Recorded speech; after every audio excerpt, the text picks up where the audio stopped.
1. Intro. What if the voice in your head is not guiding you, but trapping you?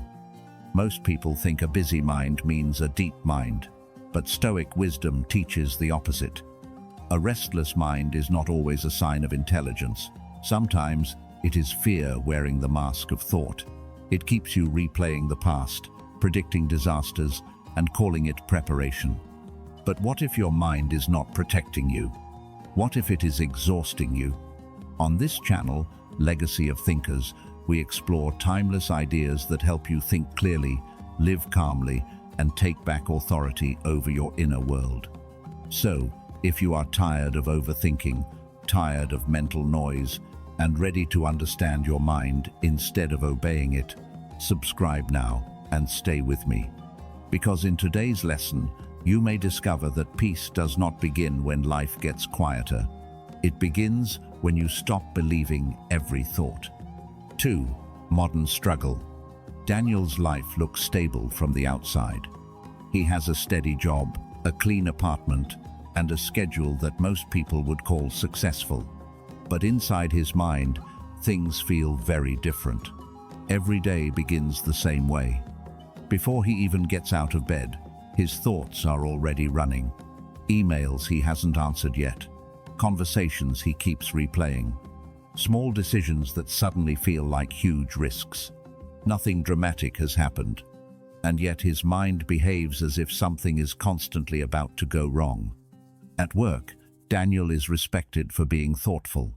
He analyzes problems carefully and rarely rushes into decisions. But lately, that same ability has started turning against him. A simple message from a colleague becomes a puzzle he studies for too long. A small mistake feels like a sign of a much bigger failure waiting ahead. The strange part is that Daniel knows some of these worries are exaggerated. If a friend described the same situation, he would probably give calm and reasonable advice. But when the thoughts belong to him, they feel much harder to question. This is a struggle many people quietly share. Modern life gives our minds endless material to analyze news, messages, expectations, comparisons. The mind keeps processing all of it, trying to protect us by predicting every possible outcome.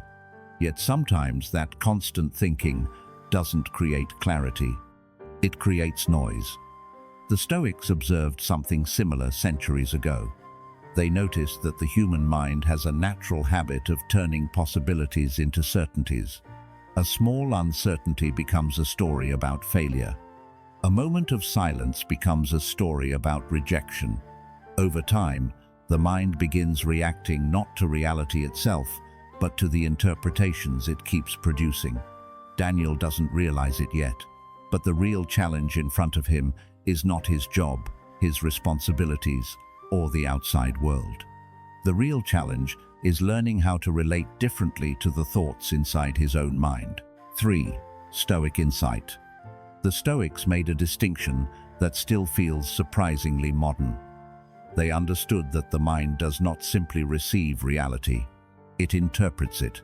It adds meaning, fear, memory, prediction, and judgment. And once that happens, we often stop reacting to life itself and start reacting to the story we have built around it. This is why Stoic philosophy does not begin by trying to control the outside world.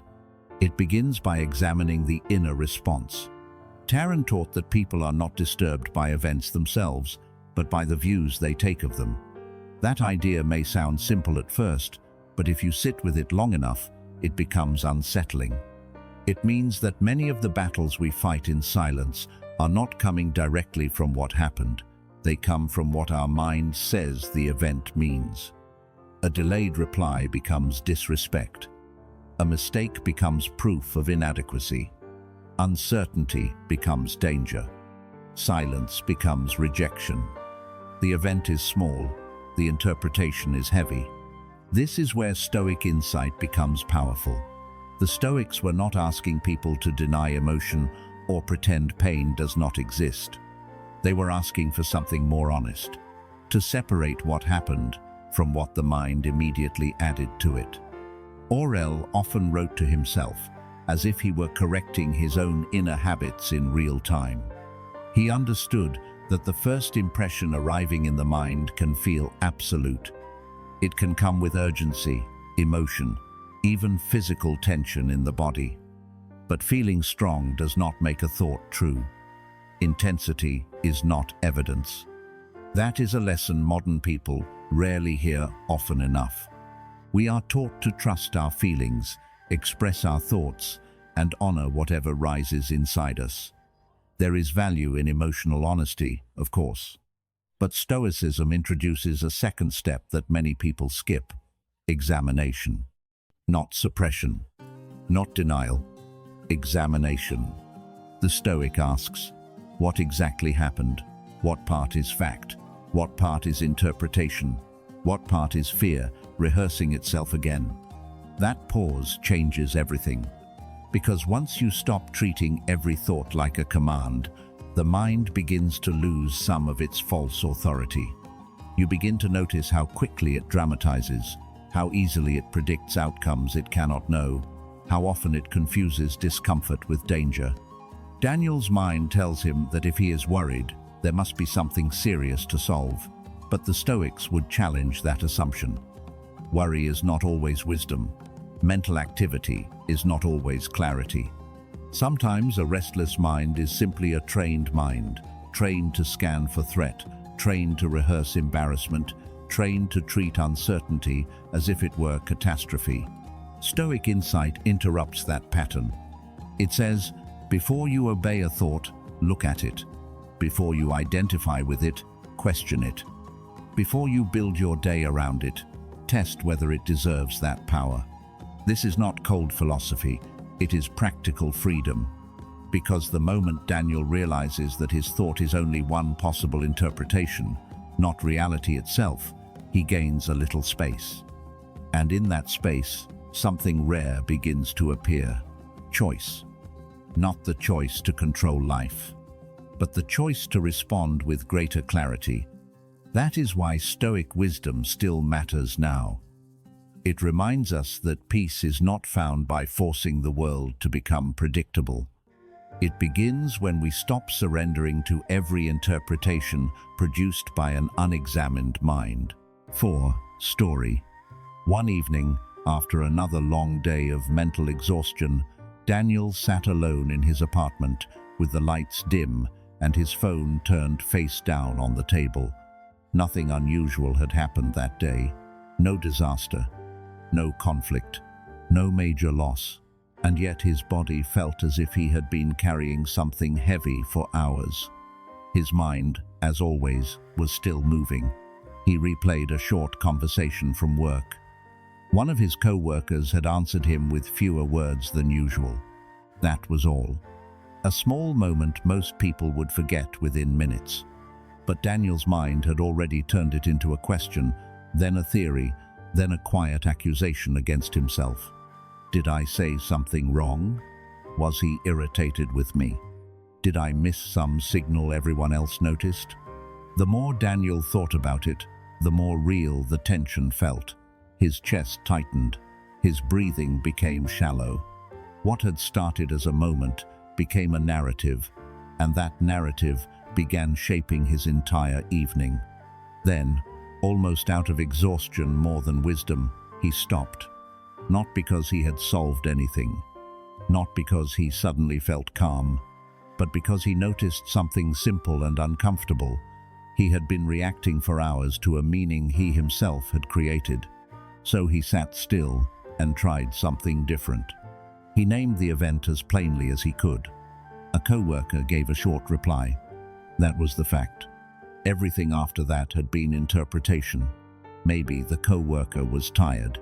Maybe distracted. Maybe in a hurry. Maybe nothing was wrong at all. For the first time, Daniel felt the difference between what happened and what his mind had added to it. The difference was small, but powerful. It created a little space between him and the thought that had been controlling him. And inside that space, the feeling began to change. The tension did not disappear instantly. The mind did not become silent, but it lost some of its authority. The thought was no longer a command. It was only a possibility. That moment stayed with him. Over the next few days, Daniel began noticing the same pattern everywhere. A delayed text, a change in tone, a small uncertainty about the future. Each time, the mind rushed to fill the gap with fear, prediction, and self-protection. Each time, he tried to return to the same question: what actually happened? And what did my mind add? The question did not make him perfect. It did something more useful. It made him less automatic. And that was new. For years, Daniel had assumed that peace would come when life became more stable, more certain, more under control. But now he was beginning to see another possibility. Perhaps peace had less to do with controlling events and more to do with not surrendering so quickly to every interpretation. It was a small shift, quiet, almost invisible. But it was the first honest sign that his mind did not have to run his life simply because it was loud. 5. Stoic practice. Once Daniel began seeing the difference between facts and interpretation, he needed something more than insight. He needed practice. Because understanding the Stoic idea is one thing, living it, especially in real time, is something else entirely. The Stoics believed that peace is not built in one dramatic moment. It is built through repeated inner discipline, not by controlling every thought that appears, but by changing the way you respond when it does. So Daniel began with a simple exercise. When a stressful thought appeared, he stopped and named it. This is worry. This is fear. This is my mind predicting. This is not reality yet. That small act of naming created distance. It reminded him that a thought is an event in the mind, not automatically a fact about the world. Then came the second step, testing the thought. He asked himself, what exactly do I know for certain? What part of this is true, and what part is assumption? Am I responding to what happened, or to what I imagine might happen? Sometimes the answer brought relief. Sometimes it did not. But even when the feeling stayed, the thought became less absolute. It no longer arrived with the same unquestioned authority. The third step was the hardest: release. Not solving everything. Not forcing certainty. Not demanding emotional comfort. Just releasing the need to chase every thought to the end. This is where Stoic practice becomes deeply modern. In a world that rewards constant reaction, the ability to pause is a form of strength. The Stoics understood that the mind often keeps spinning because it believes more thinking will create more safety, but often it only creates more entanglement. Daniel slowly learned that not every thought needs an argument. Not every fear needs a full investigation. Some thoughts become weaker, not when you defeat them, but when you stop feeding them your full attention. Aurel wrote that you have power over your mind, not over external events. Daniel was finally beginning to understand what that meant. Power over the mind does not mean never feeling anxiety. It means recognizing that you still have a choice in how you meet it. This practice did not make Daniel emotionless. It made him steadier, less easily pulled away by mental noise, less likely to confuse inner urgency with outer truth. And over time, that steadiness became something he could trust more than the first loud voice in his head. 6. Reflection. At the end of the day, Stoic philosophy does not promise a life without noise in the mind. Thoughts will continue to appear. Worries will still visit from time to time.